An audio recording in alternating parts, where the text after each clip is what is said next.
লীগ করেছিল দেশের মানুষের ভাগ্যের পরিবর্তনের জন্য কাজ করেছে।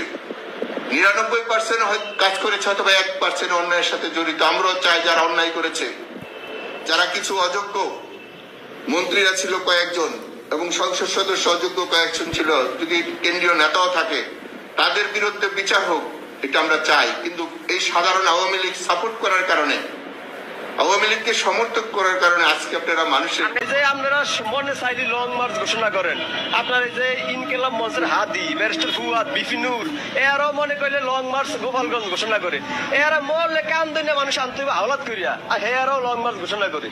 আওয়ামী লীগ মরে গেছে, তার মানে এতই খারাপ হয়ে গেছে তোর ব্যারিস্টার ফুয়াদ আওয়ামী লীগ নিয়ে বাজে যার হাত দিয়ে আসবে, নেতৃত্বের মাধ্যমেই আসবে, সেটা তো আমাদের আসলে মাননীয় প্রধানমন্ত্রী শেখ হাসিনা ছাড়া তো আর তো কোনো বিকল্প নেই। তো আমাদের অপশন তো একটাই, আমাদের শেষ আস্থা আসলে শেখ হাসিনার উপরে।